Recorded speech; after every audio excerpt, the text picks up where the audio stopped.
What's going on, everybody? It's Warren, and welcome back to the Cosmic Wonder, where we talk all things Marvel and everything MCU, and we just got episode 6 of Wandavision. And I must say, Wandavision does an incredible job at giving you a little bit more details each time, but also making it still confusing enough to make you crave the next episode for answers. And Wandavision episode 6 did not disappoint. There is so much packed into one episode. Calls to the Fantastic Four, to the X-Men / the Mutants, calls to Mephisto and Nightmare, and it appears that we have found out the way that the mutants are going to be entering the Marvel Cinematic Universe. All of these things plus a ton of Easter eggs packed into one episode of WandaVision. So let's not waste any time, let's begin with our breakdown. But if you're new to the channel and you love Marvel, be sure to subscribe so you don't miss out on any of the latest WandaVision videos and breakdowns. So this week actually starts off with an intro. Previous episodes would start off with a scene before we got the actual intro, but we are now in the 90s, and the WandaVision episode starts off with its intro, and it is straight from Malcolm in the Middle. It starts with Wanda and Vision's son's Tommy turning on a camera, 90s music blaring in the background, then it goes to each character introducing them just like Malcolm in the Middle did. But what's really interesting about this intro is what the lyrics of this song are actually saying. If you listen closely and turn on the captions, they are actually telling us what is happening in WandaVision, giving us a better idea of what is going on. The lyrics say, "Don't try and fight the chaos, don't question what you've done. The game can try to play us, don't let it stop the fun." Now, a few episodes ago, we learned that Wanda is really responsible for all of this, and she's controlling everybody, but she may not realize that she's actually doing it. Or at least she didn't realize it at first, as we go to find out later on in this episode when she's talking with who we believe to be Quicksilver at this point. She does go on to admit that it's her, but more on that in just a bit. But the lyrics, "Don't try and fight the chaos, don't question what you've done, don't let it stop the fun," refers to what Wanda has done and is currently doing right now in the hexagon.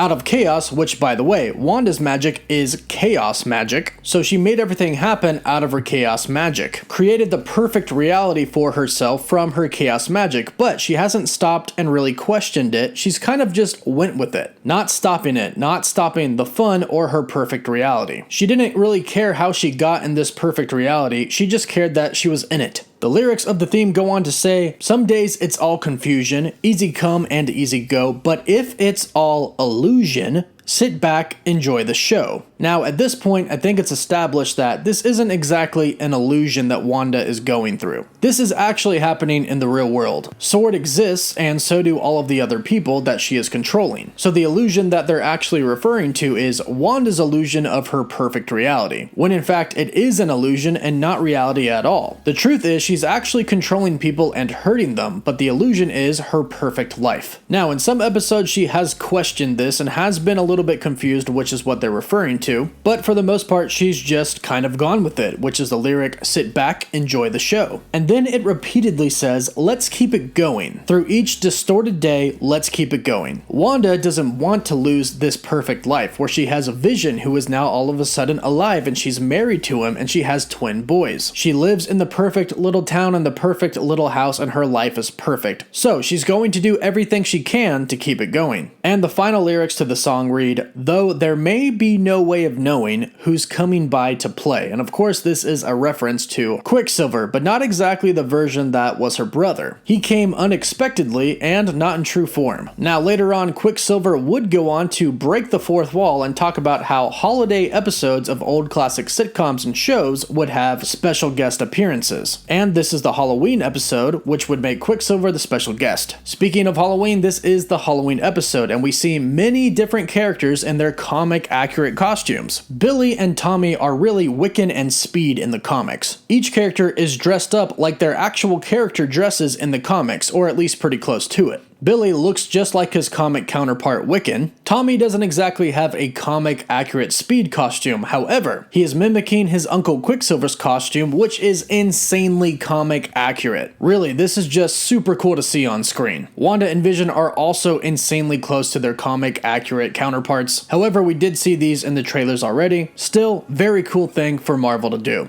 Wanda says that her costume is a Sokovian fortune teller. Obviously, she's not going to say, "I am the Scarlet Witch from Marvel Comics," although I think everybody would have freaked out if she did. And Vision is apparently dressed as a Mexican wrestler. But hey, Wanda seems to like it. She says, "Me gusta mucho," which means she likes it very much. And Vision, not really knowing any Spanish, replies with "chili con carne," which translates to chili with meat, which I guess Vision could be calling himself beef stew. Which again, who am I to question, because it seems like Wanda still enjoys that very much. Now, right off the bat, we start to notice the different personalities of the twin boys. Billy starts off by talking about family and friendship, and Tommy starts talking about being cool and candy. So it seems like Billy is a lot like his mother, and Tommy is a lot like his uncle, which makes sense considering the fact that Tommy is going to go on to have powers like his uncle. He can run really fast, and Billy will go on to have powers like his mother. So it seems like their personalities have transferred a little bit as well. Quicksilver is still there as the really cool uncle, and we have a really funny scene of Quicksilver and the twins shotgunning sodas. Vision makes the statement, "You never told me about your brother. I had no idea he was so good with kids." And Wanda says that he's just full of surprises. Now this, of course, is referring to the version of Witch Quicksilver that we got in Wandavision. This is obviously not Aaron Taylor Johnson's version of Quicksilver that we got in Age of Ultron, but it is in fact Evan Peters from the X-Men universe. So it is her brother, but it's not, which is surprising to Wanda. Now Vision breaks it to Wanda that he will not be participating in trick-or-treating with the family. He says that he has to go help with the neighborhood watch, but of course we find out that this is a lie, and in fact he's really going to go on and try to escape. He wants to find out what is outside of Westview, and he knows that Wanda won't let him leave, so he lies so he can get away from her. And of course Wanda is not thrilled about that, and she even says that's not what you're supposed to do. Again, she's in her perfect reality, or what is supposed to be her perfect reality, and in that reality, Vision is going trick-or-treating with the kids, not going to do neighborhood watch duty. Wanda, clearly upset, says, "You never told me," and Vision is starting to get somewhat of a backbone, and he says, "Well, I'm telling you now." It's very clear that since the last episode, there's only been more and more friction growing between Wanda and Vision, and then Billy steps in and confirms this, and he looks right into the camera as he says it, doing a fourth wall break that would make even Deadpool proud. Wanda's upset, but Quicksilver is very quick to jump in and say that he'll go trick-or-treating with the family. And he even says that the twins need a father figure. Now, there are tons of theories out there stating that Quicksilver could actually be the demon Mephisto, someone who I've said I believe is really behind this entire thing. And the reason that he could be behind it is that in the comics he wants Wanda's kids because they're actually part of his soul. So this Quicksilver father figure comment is very interesting. Then he makes another comment stating that he has the old XY chromosome. This is a direct reference to his mutant genes, the X gene, as it's called in the comics. Now, of course, Evan Peters' Quicksilver was an X-Men from the Fox X-Men universe. So technically he does have that X mutant gene. And this isn't the only time that mutants and genes are mentioned, and we'll get to that in just a bit. Vision finally leaves, and he tells Wanda to be good because he knows that she's the one controlling everybody, and subsequently hurting them.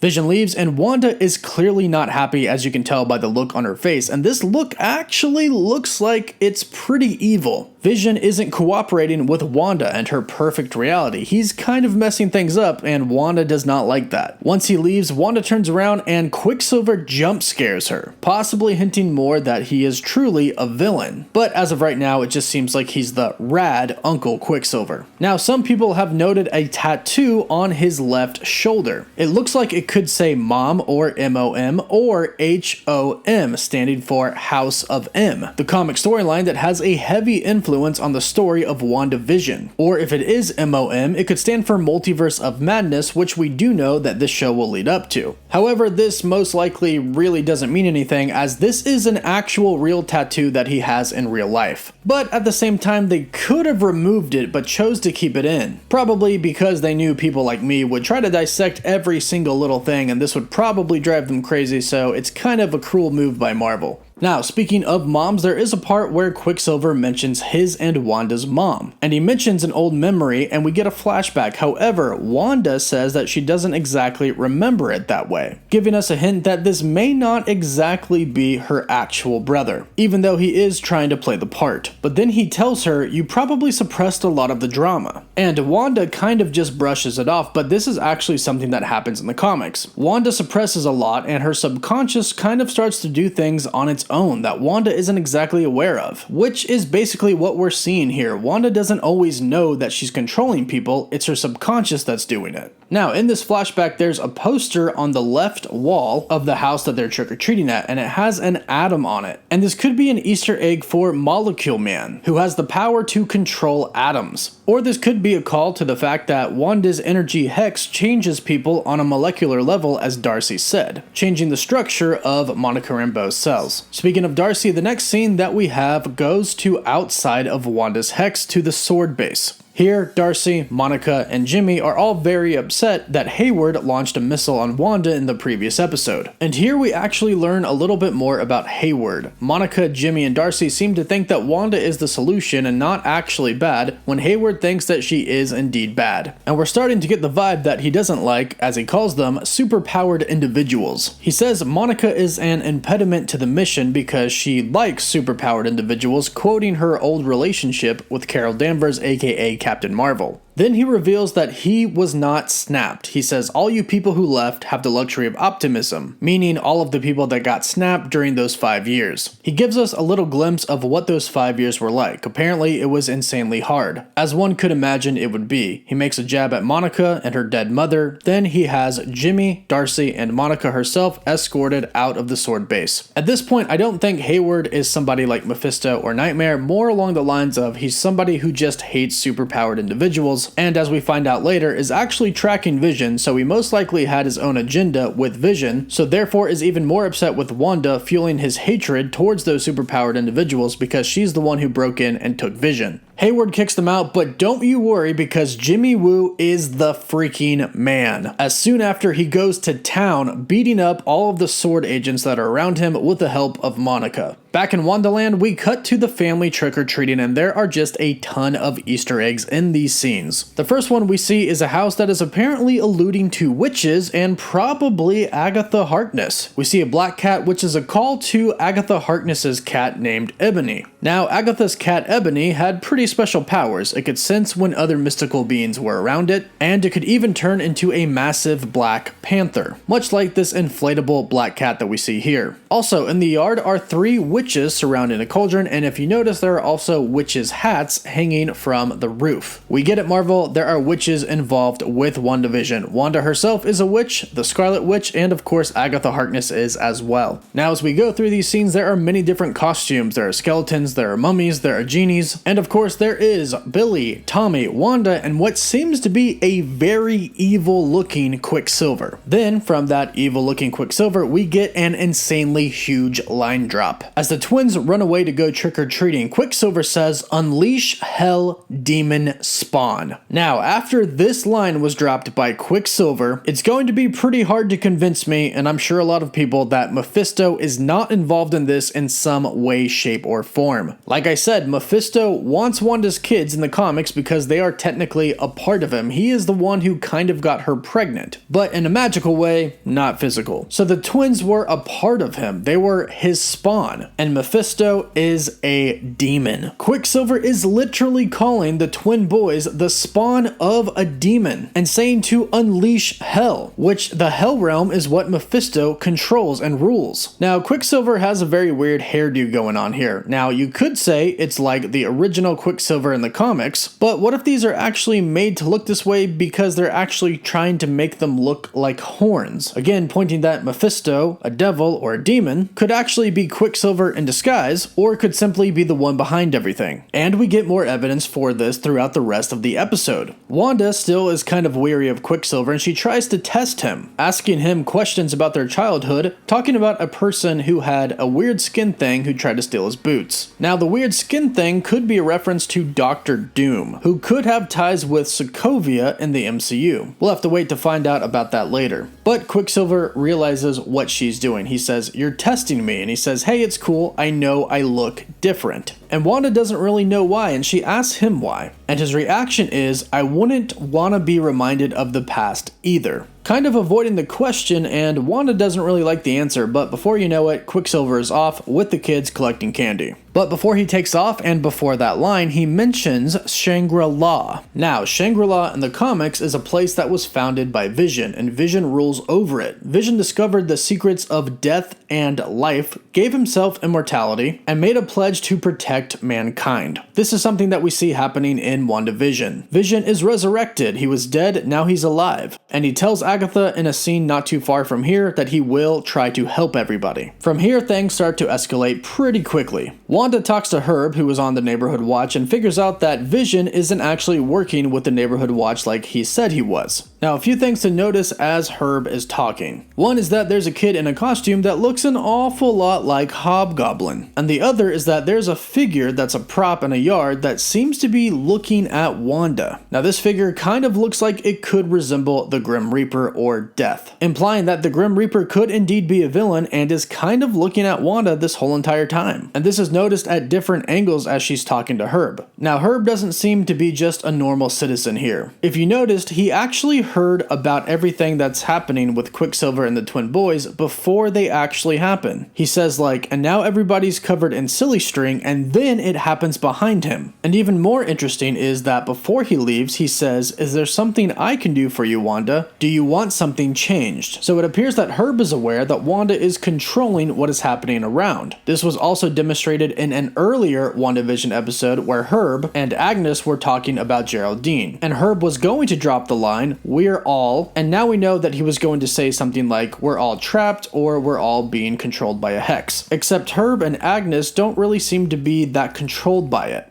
Or are they? We cut to Vision, who is now seemingly noticing all of the children around. If you recall, in episode 5, Vision asked why there were no other children in the town. So before this episode, no other children existed. He continues to walk down the street and he starts to notice that the people are acting kind of funny. As he gets further from Wanda, he notices that the people aren't really moving and they're repeating the same behavior over and over again. Like the woman hanging up clothes on the clothesline isn't really hanging new things up, she's just going back and forth between one item. And he notices that she is crying, and this is most likely due to the fact that she's probably in pain due to Wanda controlling her. This was revealed by Norm in the last episode of WandaVision where he said it really hurts whatever she is doing. We then have a very weird and 90s commercial. There's a kid stuck on an island at sea who is starving. A shark pops up and says he can fix his starvation with Yo Magic. The only problem is he can't get it opened and eventually dies because of this. And this seems to be a metaphor for what is happening inside of Wanda's reality. Because you have to wonder, these are real people that she has taken over and they don't seem to have any control over themselves. Are they actually able to eat? This could be a very literal commercial where Wanda's magic is actually going to end up killing these people. Or it could be a metaphor for how Wanda's magic won't actually give her what she needs. A fake reality that is seemingly temporary isn't going to help her in real life. The next thing we have is of Wanda, Quicksilver, and the twin boys walking down the street, and a theater is in the background, and you can see that it says The Incredibles and The Parent Trap. Now, this is actually a Fantastic Four Easter egg, as The Incredibles was a movie that is actually a homage to the Fantastic Four. This is something that Pixar themselves even recognized. And The Parent Trap could be referring to a trap that is set for Wanda, the parent of the twin boys, who could partially belong to the villain like Mephisto. And this could be a trap set by him. Now from here we learn a little bit more of why Quicksilver is there. He's basically there to stir up trouble and to create grief for Wanda. And he says, that's what you wanted, wasn't it? This takes Wanda back a little bit, and then Marvel adds such a clever line here. Wanda asks Pietro what happened to his accent, and Pietro asks, what happened to yours? Now when Wanda was first introduced in Age of Ultron, she had a Sokovian accent, along with her brother, but she lost that accent after Age of Ultron. We didn't hear it in Civil War, Infinity War, or Endgame, and fans have been wondering why it went away, and this is Marvel's way of acknowledging that. We then get a little bit more background of how Quicksilver exactly got there. He says he was shot up, referring to Aaron Taylor Johnson's Quicksilver in Age of Ultron, and the next thing you know, he heard Wanda calling him. Now if he truly is a villain, this very well could be a lie. And if you notice, his eyes are kind of red, and his skin does have a bit of a red tint to it, implying that he could indeed be the villain. But if he's not, it does look like Wanda has somehow revived him in some way perhaps using a summoning ritual or hex of some sort. Now, she stated in the last episode that she couldn't just bring somebody back to life, that there were rules, and perhaps that's why we see the Evan Peters version of Quicksilver and not Aaron Taylor Johnson's from Age of Ultron, because he's dead and she can't exactly revive him, but perhaps take a Quicksilver from a different universe. Then right after this, we discovered that Tommy has superpowers. He has super speed just like his uncle Quicksilver. Billy's powers haven't shown yet, but don't worry, we get to them in just a bit. Before they leave though, Wanda says don't go past Ellis Street. This comes back up later with Vision. But in the meantime, Darcy, Jimmy, and Monica are trying to figure out a way to try and get back inside of the Hex, in which we get one of the biggest Easter eggs in MCU history. Now, Darcy is way different than the person that we knew from Thor 1 and Thor 2. She's a doctor now, and she manages to hack into the system's security of S.W.O.R.D. pretty easily. And she discovers that Hayward has figured out a way to actually look inside of the hexagon, and he's tracking Vision, specifically the decay signature of vibranium. Of course, these are things that he did not tell the S.W.O.R.D. team, which leads us to believe even more that he is a villain of some sort. Now, I personally believe that Hayward is trying to make some sort of a weapon out of Vision. This is why he was experimenting with him. Vision was originally supposed to be Ultron, and it looks like Hayward could be trying to rebuild Ultron. But also, by the sounds of decaying vibranium, it sounds like Vision may not actually be fully back to life and may be falling apart. Now, Vision and Darcy, Jimmy, and Monica discover that the people who aren't close to Wanda but are on the outer edges of the hexagon aren't really moving. And the reason for this is because, if you recall, S.W.O.R.D. looks at everything through a TV. Everything in Wanda's reality is projected as a sitcom, and anything that isn't on screen in the sitcom isn't needed and therefore isn't moving. So basically, these people can only really move if they're around Wanda. Vision changes out of his Halloween costume and into the normal Vision that we know, and then he finds Agnes. Now here she seems to be under Wanda's control, despite in previous episodes not being under her control. Vision seemingly awakens her, and she says, "You're an Avenger. Are you here to save us?" And he says he is, but he doesn't know what an Avenger is, and this is because he can't remember anything before Westview, before Wanda resurrected him. Now Agnes seems genuinely confused here, almost like she was truly awakened. Then we get the scene that we saw in the trailers where she asks if she's dead because Vision is. Vision is confused and asks, "And what?" And she says, "Dead." And she says it a lot.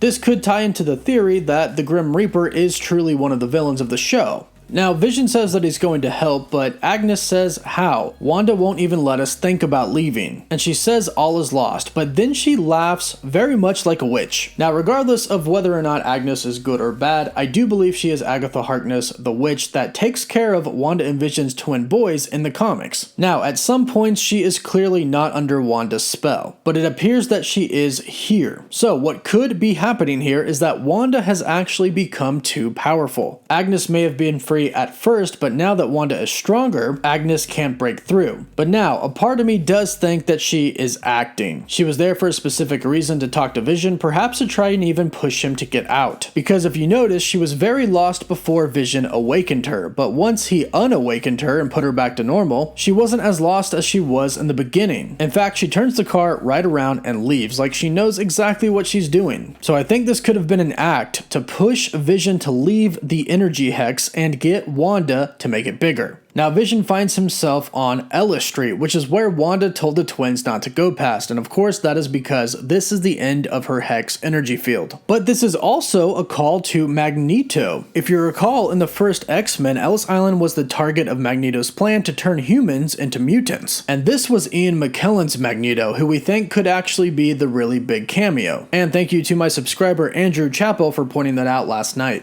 Now, Monica mentions someone who can help her get through the energy field, and she mentions that it's a guy. Now, Monica did mention an aerospace engineer that could help her with the situation. This could be that same person, and this could be Reed Richards of the Fantastic Four, Mr. Fantastic. Reed Richards is noted as the smartest Marvel character, smarter than Tony Stark, Bruce Banner, Shuri. He's the smartest, and part of his genius is aerospace engineering. And perhaps that huge cameo that both Elizabeth Olsen and Paul Bettany have been talking about Could be whoever is going to play Reed Richards of the Fantastic Four. Now here's where we get that huge X-Men mutant Easter egg. Monica wants to go back inside the Hex, but Darcy says you can't. Then she points out Monica's blood samples, and she says that the energy inside has rewritten her cells on a molecular level. Twice, because she had to go through the energy field twice, once when she went in, once when she went out. And Darcy says that it's changing her. This, ladies and gentlemen, is how the mutants will exist in the Marvel Cinematic Universe. The power from the energy, which is said to be from the Big Bang. And remember, the Big Bang created the Infinity Stones, so therefore we believe the energy to be from the Infinity Stones, which awoken Wanda's powers. This same energy is awakening the powers within Monica, who in the comics is the superhero Photon, who has a vast amount of powers. Kevin Feige has confirmed the mutants coming to the MCU. We have been wondering for a very long time how exactly they're going to come into the picture, and this is apparently how. Now we know that Wanda's Hex gets bigger at the end of this episode so she can save Vision. It's my theory that eventually this Hex will go across the entire world, activating the X mutant gene inside of all those who possess it, therefore creating the mutants. Now we cut back to Wanda and Quicksilver again, and he again shows us that he is aware of everything that's going on. He knows that Wanda has created all of this, and Wanda asks him if he thinks it's wrong what she's doing, now fully aware that it's her in control. And he says no, he's impressed. This hints that, again, he's not actually Quicksilver. It looks like he wants Wanda to continue to create these things, to control this reality. He does drop the Avengers Age of Ultron Easter egg though. He says this is a lot more impressive than giving people nightmares and shooting red wigglies out of her fingers, which is what she did in Age of Ultron to the Avengers. Now he tries to get all cozy up with Wanda, talking about how they're family, but then she sees a dead Quicksilver just like she did with Vision, which I think could be Nightmare. Nightmare feeds off of fear, and what better way to bring fear to Wanda than to show her her dead husband and her dead brother. Now before we talk about the final scene, there is one Fantastic Four Easter egg. Darcy stays behind to look at some more files, and one of the project folders that she pulls up is labeled Project R4123. And this may be a coincidence, but this could be referring to the Fantastic Four number 123 in the comics. It's a story about the Fantastic Four, the Silver Surfer, Galactus, and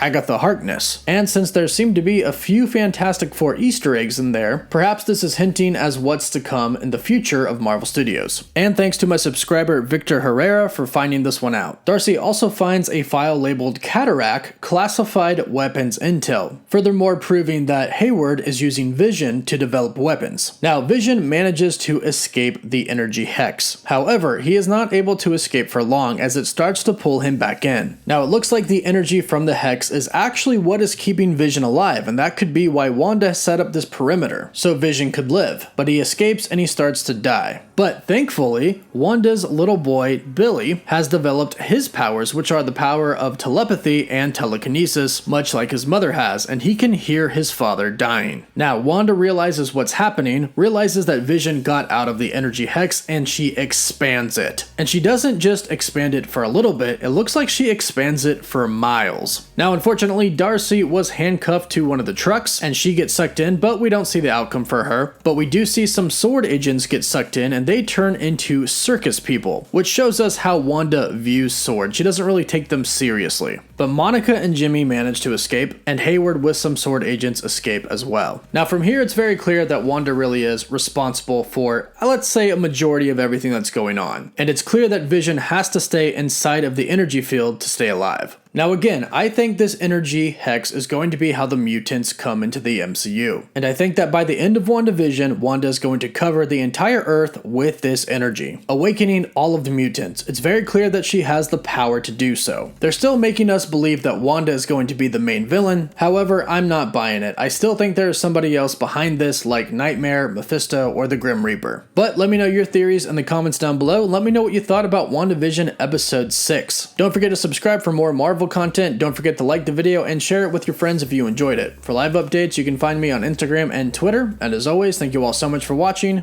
Woof woof.